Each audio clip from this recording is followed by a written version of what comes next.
So, magandang umaga, tanghali at gabi sa inyong lahat ng nakikinig ng audio record na ito.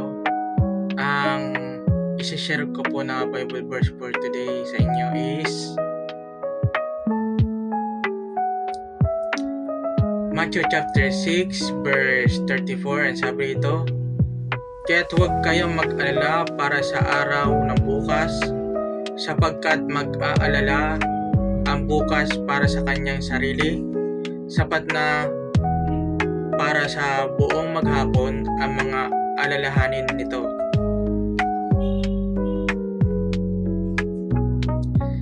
Matthew chapter 6 verse 23 to 27. "Subalit kung masama ang iyong mata, mapupuno ng kadiliman ang iyong buong katawan. Kaya't kung ang liwanag na nasa iyo ay kadiliman, napakalaking kadiliman iyan. Walang taong maaaring maglingkod sa dalawang Panginoon, sapagkat kamumuhian niya ang isa at mamahalin naman ang pangalawa. O kaya'y magiging tapat siya sa isa at hindi igagalang ang pangalawa. Hindi kayo maaaring maglingkod sa Diyos at sa salapi. Kahit sinasabi ko sa inyo, huwag ninyong ikabalisa ang inyong ikabubuhay kung ano ang inyong kakainin o kung ano ang inyong iinumin, ni ang inyong katawan kung ano ang inyong isusuot. Hindi ba't mas mahalaga ang buhay kaysa sa pagkain at ang katawan kaysa sa pananamit? Tingnan ninyo ang mga ibon sa himpapawid. Hindi sila nagtatanim o gumagapas o nagtitipon sa kamalig.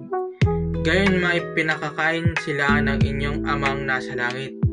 Hindi ba mas mahalaga kayo kaysa kanila?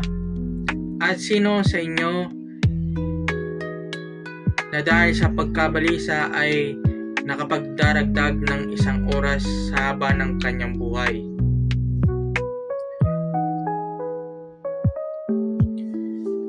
Luke chapter 12 verse 25 to 26. "Sino sa inyo na dahil sa pagkabalisa ay makapagdaragdag ng isang oras sa kanyang buhay? Kung hindi ninyo magawa ang ganito kaliit, bakit aalalahanin ninyo ang ibang bagay?"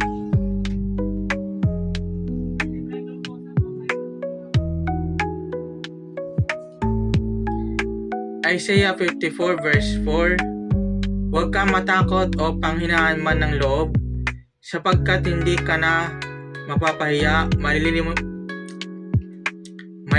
mo na ang kahiyang dinanas mo noong iyong kabataan. Hindi mo na maalala ang matinding kalungkutan ng pagiging isang byuda."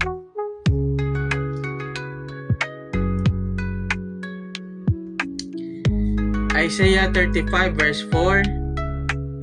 "Ito ang sabihin sa pinanghihinaan ng loob, huwag kang matakot, lakasan mo ang iyong loob. Darating na ang Diyos at ililigtas ka sa mga kaaway."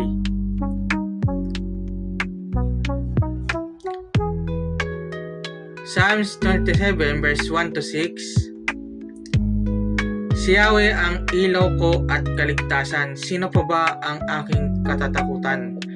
Si Yahweh ang muog ng aking buhay, sino pa ba ang aking kasisindakan?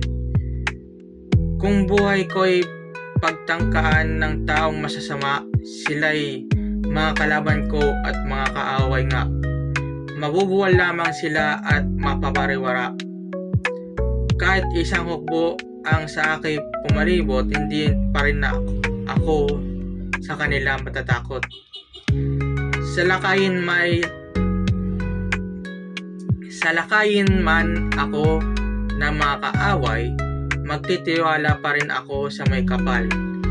Kay Yahweh ay isang bagay lang ang aking hiniling, iisa lamang talaga ang aking hangarin, ang tumira sa templo niya habang buhay, upang kagandahan ni Yahweh aking mapagmasdan at dooy humingi sa kanya ng patnubay.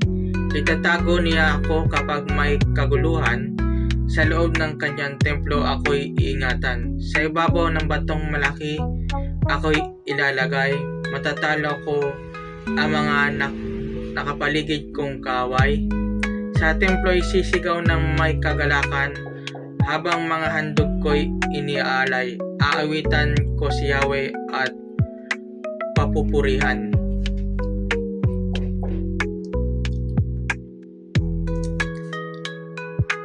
Daniel chapter 10 verse 12, ang sabi dito, sinabi pa niya sa akin, huwag kang matakot, Daniel, sapagkat mula pa nang nagpakumbaba ka sa harapan ng Diyos upang magkaroon ka ng pangunawa, dininig na ang iyong dalangin, kaya naparito ako. So, yun lamang po ang Bible verse natin for today. Maraming po salamat sa pakikinig. Paki-share, like, support, and repost na rin po itong audio record nito. Maraming po salamat. Yun lamang po, and God bless.